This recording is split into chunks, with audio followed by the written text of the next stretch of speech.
ନମସ୍କାର। ଜୟ ଜଗନ୍ନାଥ। ନଳ ଓ ଦମୟନ୍ତୀ। ମହାଭାରତ ସମୟର କଥା। ନିଷଦ ଦେଶର ରାଜା ଥିଲେ ବୀରସେନ। ତାଙ୍କ ପୁତ୍ର ଥିଲେ ନଳ। ନଳ ଥିଲେ ସୁନ୍ଦର ଓ ବୀର ସାହସୀ ଥିଲେ। ଅସ୍ତ୍ରଶସ୍ତ୍ର ଚାଳନା ଓ ଅଶ୍ୱଚାଳନାରେ ସେ ନିପୁଣ ଥିଲେ। ରାଜା ନଳଙ୍କୁ ପ୍ରଜାମାନେ ଖୁବ୍ ଭଲ ପାଉଥିଲେ। ସେହି କାଳରେ ବିଦର୍ଭ ରାଜ୍ୟର ରାଜା ଜଣେ ସୁନ୍ଦରୀ ରୂପବତୀ କନ୍ୟା ଥିଲା। ତାଙ୍କ ନାମ ହେଲା ଦମୟନ୍ତୀ। ସେ ସୁନ୍ଦର, ସୁଶୀଳ ଓ ସର୍ବଗୁଣ ସମ୍ପନ୍ନା ଥିଲେ। ତାଙ୍କ ରୂପଗୁଣର ଚର୍ଚ୍ଚା ଚାରିଆଡ଼େ ହେଉଥିଲା ଏବଂ ନଳଙ୍କର ମଧ୍ୟ ସୁନ୍ଦରତା ଓ ବୀରତ୍ୱର ଗାଥା ଚାରିଆଡ଼େ ବ୍ୟାପିଗଲା।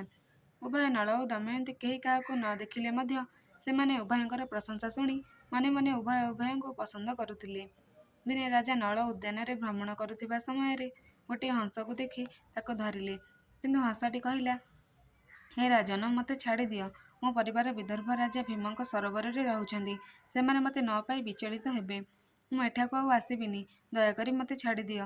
ଏହାପରେ ରାଜା ହଂସଟିକୁ ମୁକ୍ତ କଲେ। ଫଳରେ ରାଜାଙ୍କ ଦୟାବାନ ଗୁଣ ଦେଖି ହଂସଟି କହିଲା, ଆପଣ ବହୁତ ସୁନ୍ଦର ଓ ଦୟାବାନ।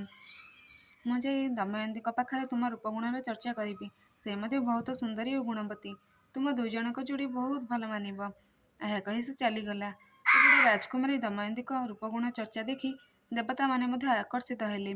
ଦିନେ ଦମୟନ୍ତୀ ବିଚରଣ କରି ସରୋବର ନିକଟରେ ପହଞ୍ଚିଲେ। ସେ ସେହି ହଂସଟିକୁ ଦେଖି ବହୁତ ସୁନ୍ଦର ବୋଲି କହିବାରୁ ହଂସଟି କହିଲା, ମୋ ଠାରୁ ସୁନ୍ଦର ଓ ଦୟାବାନ ହେଉଛନ୍ତି ରାଜା ନଳ। ତୁମେ ଦୁହେଁ ବିବାହ କର। ଦମୟନ୍ତୀ କହିଲେ, ତୁମେ କିପରି ଜାଣିଲ? ହଂସ କହିଲା, ମୁଁ ବିଭିନ୍ନ ରାଜ୍ୟ ଭ୍ରମଣ କରିଛି, କିନ୍ତୁ ନଳଙ୍କ ପରି ସୁନ୍ଦର, ଦୟାବାନ, ବୀର ରାଜା ଆଜି ଯାଏଁ ଦେଖିନି। ଏହା ଶୁଣି ଦମୟନ୍ତୀ ସବୁବେଳେ ନଳଙ୍କ ଭାବନାରେ ବୁଡ଼ି ରହିଲେ। ଏହାପରେ ଦମୟନ୍ତୀଙ୍କ ମାତା ପିତା ତାଙ୍କ ବିବାହ ଯୋଗ୍ୟ ବୟସ ହୋଇଥିବାରୁ ତାଙ୍କର ସ୍ୱୟଂବର କରିବା ପାଇଁ ବ୍ୟବସ୍ଥା କଲେ। ସେ ବିଭିନ୍ନ ରାଜ୍ୟକୁ ସମ୍ବାଦ ପଠାଇଲେ। ସବୁ ରାଜ୍ୟର ରାଜକୁମାରମାନେ ଆସିଲେ ଏବଂ ନିଷଦ ରାଜ୍ୟର ରାଜା ନିମନ୍ତ୍ରଣ ପାଇ ନଳ ମଧ୍ୟ ଆସିଲେ। ସ୍ୱର୍ଗର ଦେବତା ଇନ୍ଦ୍ର, ବରୁଣ, ଅଗ୍ନି ଓ ଯମ ମଧ୍ୟ ଆସିଥିଲେ। ସେମାନେ ବାଟରେ ଦେଖିଲେ ଯେ ରାଜା ନଳ ମଧ୍ୟ ସ୍ୱୟଂବରକୁ ଯାଉଛନ୍ତି। ନଳଙ୍କର ସୁନ୍ଦର ରୂପ ଓ ପରାକ୍ରମ ଦେଖି ଦେବତାମାନେ ମଧ୍ୟ ନିଜକୁ ନିମ୍ନ ମନେ କଲେ। ତେଣୁ ସେମାନେ ଏକ ଯୋଜନା ପ୍ରସ୍ତୁତ କରି ନଳଙ୍କୁ କହିଲେ, ତୁମେ ନିଶ୍ଚୟ ରାଜା ନଳ। ଆମେ ତୁମର ପରାକ୍ରମ ଓ ମହାନୀୟତା ବିଷୟରେ ଶୁଣିଛୁ। ତେବେ ତୁମେ ଆମକୁ ଟିକେ ସାହାଯ୍ୟ କରିବ କି? ନଳ କହିଲେ, ହଁ, ମୁଁ ନିଶ୍ଚୟ କରିବି। ତୁମେ ତୁମର ପରିଚୟ ଦିଅ।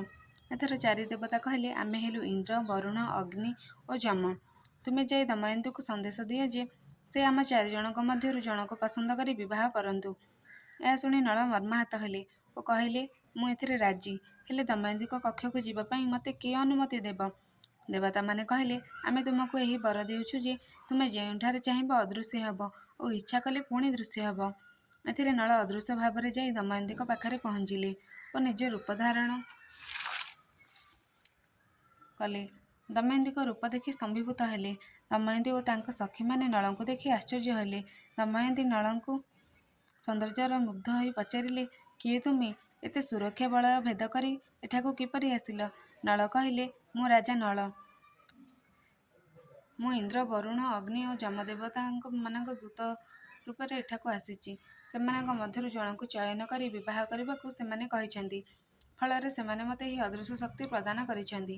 ନଳଙ୍କୁ ସ୍ୱଚକ୍ଷୁରେ ଦେଖି ଦମୟନ୍ତୀ ଉତ୍ଫୁଲ୍ଲିତ ହୋଇଉଠିଲେ।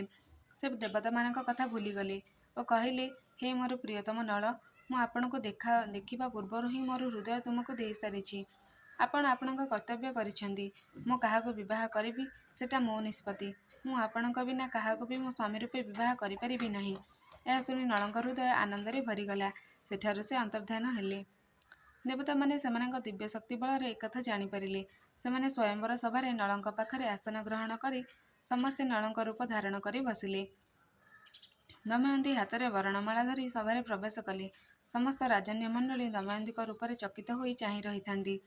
ଦମୟନ୍ତୀ ହଠାତ୍ ଦେଖିଲେ ପାଖାପାଖି 5 ଜଣ ନଳ ବସିଛନ୍ତି। ସେ ଜାଣିପାରିଲେ ଏମାନେ ନିଶ୍ଚୟ ସେହି ଚାରି ଦେବତା ଛଳ କରି ରୂପ ଧାରଣ କରି ବସିଛନ୍ତି। ଦମୟନ୍ତୀ ଦେବତାମାନଙ୍କୁ ସ୍ମରଣ କରି କହିଲେ, ହେ ଦେବଗଣ, ମୁଁ ମୋର ପ୍ରିୟତମ ନଳଙ୍କୁ ପାଇବାକୁ ଚାହେଁ। ଯଦି ମୋର ହୃଦୟରେ ନଳଙ୍କ ପ୍ରତି ଆନୁଗତ୍ୟ ଥିବ, ତେବେ ପ୍ରକୃତ ନଳକୁ ମୋତେ ଚିହ୍ନାଇ ଦିଅନ୍ତୁ। ଦମୟନ୍ତୀଙ୍କ ଆକୁଳ ପ୍ରାର୍ଥନାରେ ସନ୍ତୁଷ୍ଟ ହୋଇ ଦେବତାମାନେ ନିଜର ଦୈବୀ ଲକ୍ଷଣ ଦେଖାଇଲେ।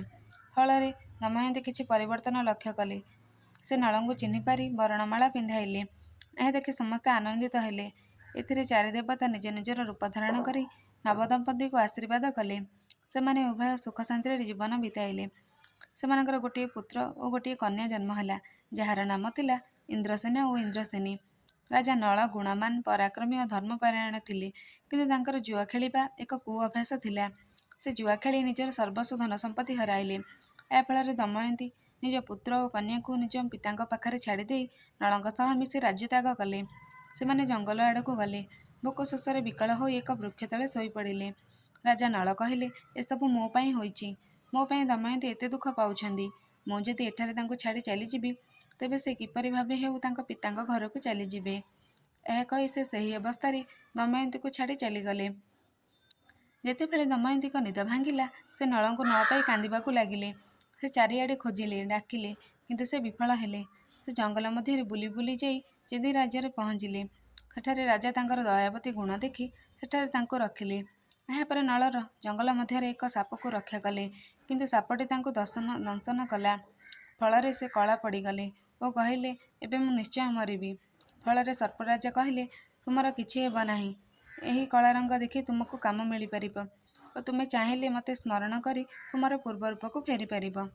ଏହାପରେ ସେ ଯାଇ ରାଜା ଋତୁପର୍ଣ୍ଣଙ୍କ ପାଖରେ ପହଞ୍ଚିଲେ। ରାଜା ନଳକୁ ଘୋଡ଼ାମାନଙ୍କ ଦେଖାଶୁଣା ଓ ରଥଚାଳନା କାର୍ଯ୍ୟରେ ରଖିଲେ। ନଳ ବାହୁକ ହୋଇ ସେଠାରେ ରହିଲେ। ଏପଟେ ଦମୟନ୍ତୀ ନିଜ ପିତାଙ୍କ ପାଖକୁ ନିଜର ସମାଚାର ପଠାଇଲେ ଓ ରାଜା ଭୀମ ସେଠାରୁ ଆସି ଦମୟନ୍ତୀକୁ ବିଦର୍ଭକୁ ନେଇଗଲେ। ସେ ଦମୟନ୍ତୀଙ୍କର ପୁନଃ ସ୍ୱୟଂବର ଆୟୋଜନ କଲେ, ଯାହାଦ୍ୱାରା କି ଯଦି ନଳ ଜୀବିତ ଥିବେ, ସେ ଏହା ଶୁଣି ନିଶ୍ଚୟ ଆସିବେ। ସେତେବେଳେ ଏହି ସନ୍ଦେଶ ଚାରିଆଡ଼େ ପଠାଗଲା।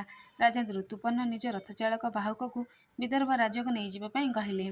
ଏହାପରେ ନଳ ତୀବ୍ର ଗତିରେ ରଥଚାଳନା କରି ଗୋଟିଏ ଦିନରେ ରାଜାଙ୍କୁ ବିଦର୍ଭ ରାଜା ଭୀମଙ୍କ ନଗରରେ ପହଞ୍ଚାଇ ଦେଲେ। ସଭାରେ ବହୁ ରାଜ ରାଜକୁମାର ଥିଲେ। ଦମୟନ୍ତୀ ନିଜ ଦାସୀକୁ କହିଲେ, ତୁମେ ଯାଇ ମୋର ପୁତ୍ର ଓ କନ୍ୟାଙ୍କୁ ନେଇ ଆସ। ଆମ କାହାଣୀ ସମସ୍ତଙ୍କୁ ଶୁଣାଅ। ଏହାପରେ ରାଜା ନଳ ଶୁଣି କାନ୍ଦିବାକୁ ଲାଗିଲେ ଓ ନଳ ନିଜ ରୂପକୁ ଫେରି ଆସିଲେ। ସେ ଇନ୍ଦ୍ରସେନ ଓ ଇନ୍ଦ୍ରସେନୀଙ୍କୁ ନିଜ ବାହୁରେ କୁଣ୍ଢାଇଲେ। ଏହା ଦେଖି ସମସ୍ତେ ଆଶ୍ଚର୍ଯ୍ୟ ହେଲେ। ଏହାପରେ ନଳ ଓ ଦମୟନ୍ତୀଙ୍କ ପୁନଃ ମିଳନ ହେଲା। ଏହାପରେ ରାଜା ନଳ ତାଙ୍କର ନିଷଧ ରାଜ୍ୟ ଫେରି ପାଇଲେ, ସୁଖରେ ପ୍ରଜା ପାଳନ କଲେ। ନଳ ଓ ଦମୟନ୍ତୀ ହସଖୁସିରେ ନିଜର ଜୀବନ ଅତିବାହିତ କଲେ। ସେମାନଙ୍କ ପ୍ରେମ ଆହୁରି ମଜବୁତ ହେବାକୁ ଲାଗିଲା। ଏହି କଥା କେବଳ ଏକ ପ୍ରେମ କାହାଣୀ ନାହିଁ, ବରଂ ପ୍ରେମ, ବିଶ୍ୱାସ ଓ ସଂଘର୍ଷର ଏକ ବିରଳ କାହାଣୀ। ଯଦି ପ୍ରେମ ସତ୍ୟ ହୋଇଥାଏ, ତେବେ ସେ କୌଣସି ବି ବାଧାକୁ ପାର କରିପାରେ।